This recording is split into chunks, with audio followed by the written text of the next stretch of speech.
미국 경제에 정말 역사책에도 기록될 만한 악재가 온다. 약 1년 9개월 정도 동안 S&P 500이 횡보를 했더라고요. 안녕하세요. 미국 주식으로 부자되기 미지부입니다. 진짜 인플레이션 때문에 정신 못 차리고 있는데 여러분들 다 아시죠? 6월부터 양적 긴축을 시작했어요. 한마디로 코로나 때 시장에 뿌린 돈을 걷어들이고 있다는 거잖아요. 그러니까 금리 인상을 하는 것뿐만 아니라 뿌려놓은 돈도 걷어들이겠다. 지금 이렇게 하고 있는 건데, 자, 여기 보시면 JP모건의 CEO가 이런 얘기를 했대요. 미국 경제에 정말 역사책에도 기록될 만한 허리케인 같은 큰 악재가 온다. 이제 이렇게 얘기를 했다고 합니다. 그래서 오늘은 이 부분에 대해서 한번 얘기를 해보도록 하겠습니다. 자, 그래서 QT, 양적 긴축이라는 게 지금 어떤 단계로 왔는지 잠깐 말씀을 드리면, 코로나 때 전 세계적으로 굉장히 충격을 받으면서 각국의 중앙은행들이 이 기준금리를 인하했었잖아요. 그러면서 시장에 계속 돈을 풀었잖아요. 양적 완화 정책을 펴면서 연준에서 시장에 계속 돈을 뿌리면서 자산 시장들이 굉장히 많이 이제 상승을 했었는데, 그러면서 이제 시장에 뿌리는 이 돈의 양을 점점 줄이는 이제 테이퍼링 과정을 거쳤고, 올해 들어서부터 기준금리 인상을 시작하면서 6월 들어서 양적 긴축, 한마디로 이 양적 완화 정책을 통해서 시장에 뿌린 돈을 이제 걷어들이는 걸 하고 있는데, 자, 이게 왜 문제라는 건지 한번 같이 이야기를 해볼게요. 자, 이 연준의 양적 긴축이 두려운 이유에 대해서 이제 기사를 좀 가져왔는데, 일단 6월부터 시작을 했습니다. 그래서 1단계에서는 475억 달러, 2단계부터는 950억 달러니까 빠르게 많은 양의 돈을 걷어들일 거다, 이렇게 지금 저희가 보면 될 것 같아요. 그래서 이 연준에서 이 양적 긴축을 하기 시작하면서 1년 내에 미국의 경기 침체 가능성을 예상하는 전문가들이 굉장히 많이 늘었다고 합니다. 증시에는 굉장히 안 좋은 그런 상황이라고 볼 수 있는데, 먼저 첫 번째로 연준에서 이제 양적 긴축을 시작하면 금리 인상을 하지 않더라도 시장 금리가 상승을 한다는 거죠. 금리 인상도 하면서 긴축까지 하니까 시장 금리가 더 많이 상승을 한다는 거죠. 왜냐하면은 보통 연준에서 양적 긴축을 하는 방법 중에 하나가 본인들이 가지고 있던 이 채권을 시장에 파는 거잖아요. 채권이 시장에 풀리면 채권 가격이 하락하니까 상대적으로 또 금리가 상승하는 그런 효과가 있기 때문에 주식 시장에는 안 좋은 상황이다, 이렇게 보시면 될 것 같고요. 자, 그 다음에 양적 긴축을 하는 방법 중에 하나가 만기가 온 채권을 연장해주지 않는 방법이거든요. 채권을 시장에 파는 방법도 있지만 만기가 온 채권을 연장해주지 않기 때문에 한마디로 돈을 갚아야 되는 거잖아요. 코로나 이후에 뭐 미국 정부도 그렇고 전 세계적으로 이제 부채 비율이 높아졌는데, 이 원리금을 상환해야 되는 부담이 이제 늘어날 경우에 굉장히 큰 문제가 생길 수 있다. 지금 이렇게 얘기를 하고 있고요. 그 다음에 이제 세 번째로 이 양적 긴축을 하면서 이 시장의 이 자금 유동성이 줄어들게 되면 이제 한마디로 주식시장 같은 자산시장이 굉장히 안 좋아질 수밖에 없고 버블이 더 꺼질 것이다. 앞으로 더 안 좋을 것이다. 이렇게 얘기를 하고 있습니다. 결론적으로 구조적인 장기 침체에 빠질 수 있다. 이 장기 침체가 뭐 2년이 될지 3년이 될지 모르겠지만 아무튼 주식시장에는 지금 굉장히 안 좋은 상황이 겹겹이 있는 것 같아요. 그래서 좀 상황이 좀 많이 심각한 상황인 것 같아서 저 같은 경우는요, 좀 늦은 감이 있지만 지금이라도 조금 더 보수적으로 포트폴리오를 좀 리밸런싱 해야 될 것 같아요. 왜냐하면 저 같은 경우도요, 제가 4월 달에 올린 영상 중에서 5월에 팔고 떠나라 이런 영상을 올리면서도 저도 떠나지 않았거든요. 저도 떠나지 않고, 물론 포트폴리오를 나름대로 좀 보수적으로 바꾼다고는 했지만 뒤돌아서 생각해보면 조금 더 많이 보수적으로 했어야 되는 거 아닌가, 이제 이런 생각이 들긴 하더라고요. 어쨌든 지금이라도 우리가 좀 장기 침체에 대비하는 그런 포트폴리오 전략이 필요한 시기라고 보고요. 지금 보시는 그래프는 파란색이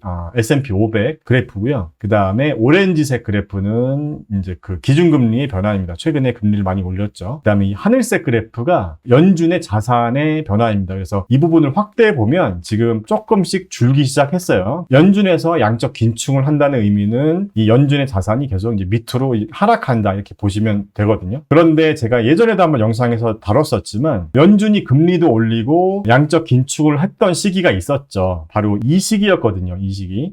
자, 이 하늘색 그래프가 아래로 가는 요 시기가 언제냐면 2008년 한 1월부터 2019년 10월 정도까지가 이 양적 긴축과 금리 인상이 동시에 되던 요 시기인데, 지금 이제 2022년은 뭐가 문제냐면 이때 같은 경우를 보면요, 양적 긴축을 하면서 금리를 인상하는 이 기간이 한 1년 9개월 정도 거의 2년 가까이 단계적으로 천천히 했었는데 지금 올해 같은 경우는 이 기간을 더 단축하겠다는 거잖아요. 한마디로 이 네모박스가 좌우로 더 쪼그라든다 이렇게 보시면 되거든요. 쪼그라뜨린다는 의미는 빠른 시간 안에 금리도 빨리 올리고 시장에 푼 돈도 빨리 거두겠다. 지금 인플레이션 문제가 심각하기 때문에 주식시장은 굉장히 안 좋다 이렇게 예상을 해볼 수 있을 것 같은데, 그래서 우리가 이런 상황에서 앞으로 우리가 어떤 종목을 사야 되고 어떤 종목을 또 팔아야 될지 종목을 이제 고르는 방법에 대해서 저도 한번 좀 고민을 해봤거든요. 그래서 일단 물론 상황에 따라서 뭐 경제라는 게 굉장히 변수가 많긴 하지만 그래도 일단 한번 참고로 여러분들도 같이 한번 보시면서 생각해 보시라고 제가 준비를 했는데, 그래서 어쨌든 제가 이 금리 인상과 양적 긴축이 동시에 됐었던 이 시기를 제가 좀 봤어요. 이때가 제가 지금 보니까 S&P 500이 전고점을 찍고 횡보를 하던 시기, 여기까지 제가 봤거든요. 그래서 이 시기가 언제냐면 2008년 1월 26일부터 2019년 10월 8일 약 1년 9개월 정도 동안 S&P 500이 횡보를 했더라고요. 그 사이에 굉장히 큰 시련이 또 있었고요. 자, 그래서 이 시기에 어떤 자산이 오르고 어떤 자산이 떨어졌는지 일단 제가 좀 봤어요. 물론 상황에 따라서 똑같이 적용할 수 없지만 일단 우리가 참고는 할 수 있으니까 한번 그냥 가볍게 봐주셨으면 좋겠습니다. 자, 그래서 제가 미주부 채널 회원분들이나 스터디클럽에서 같이 공부하시는 분들에게 배포해드린 이 템플릿인데, 기간을 제가 방금 말씀드렸던 2008년 1월 26일부터 2019년 10월 8일로 여러분들도 한번 직접 해보세요. 그러면 지금 여기 S&P 500이 0.68%, 그러니까 이 기간 동안 그냥 횡보했다 이렇게 보시면 되거든요. 자, 그러면 이 기간 동안 어떤 자산이 하락하고 어떤 자산이 상승했는지를 제가 봤어요. 부동산 리츠가 괜찮았더라고요. 1년 한 9개월 기간 동안 부동산 리츠 쪽이 한 16.4% 정도 상승했더라고요. 금 같은 경우도 한 10.8% 정도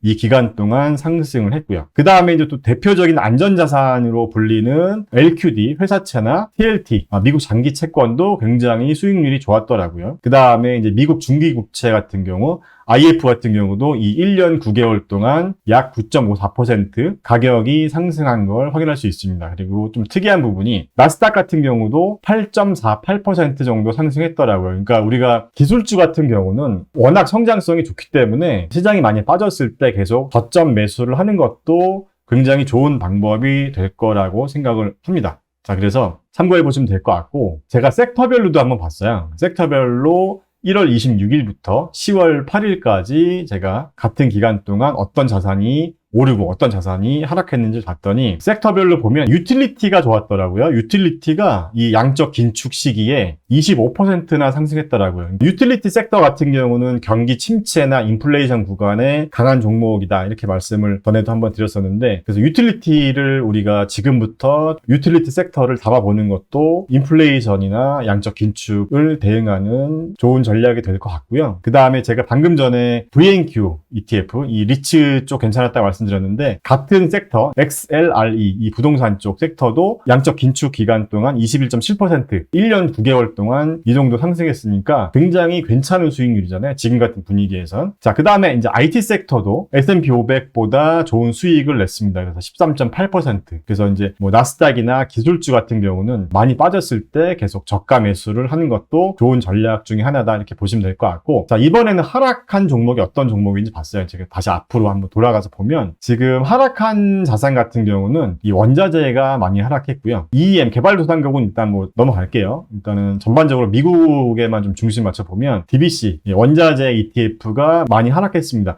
지금 원자재 ETF 같은 경우는 작년부터 올 6월까지 굉장히 많이 상승했잖아요. 이제 연준에서 금리를 올리고 양적 긴축을 시작하면 이 원자재 가격이나 전체적인 물가가 좀 이제 잡힐 것으로 보기 때문에, 물론 이제 올해 같은 경우는 뭐 러시아 전쟁 이슈도 있으니까 좀 다른 변수도 있지만 어쨌든 과거의 케이스를 보면 양적 긴축이 시작되는 시점부터는 원자재가 안 좋았다 이렇게 보시면 될 것 같습니다. 그러니까 지금까지는 원자재가 좋았는데 지금이라도 원자재를 좀 담아야 될까 이런 생각을 저도 이제 했었거든요. 그런데 양적 긴축이 시작되면서 지금 현재 원자재 가격이 거의 고점이 아닌가 또 이런 생각이 들기도 하고, 그래서 이 원자재를 지금에서야 담기에는 조금 부담스럽다는 생각이 좀 들었습니다. 그 다음에 좀 이제 하락한 섹터들을 보면 특이하게 지금 에너지 섹터가 양적 긴축 시기 이 1년 9개월 동안 이 시기에는 에너지 섹터가 하락했더라고요. 많이 하락했어요. 27.8%가 하락했으니까 원유 가격이 오르고 인플레이션 구간에 이 에너지 섹터가 많이 좋았는데 본격적으로 이제 큐티가 시작되면 이 에너지 섹터는 하락할 수밖에 없는 게 아닌가 또 이런 생각이 들기도 하더라고요. 그러니까 너무 지금 시장이 빠져서 지금까지 좋았었던 에너지 섹터나 BBC 같은 원자재를 지금 담기에는 너무 고점에 또 물리는 게 아닐까 그런 생각을 또 해볼 수도 있겠죠. 자, 그래서 참고해 보시면 될 것 같고요.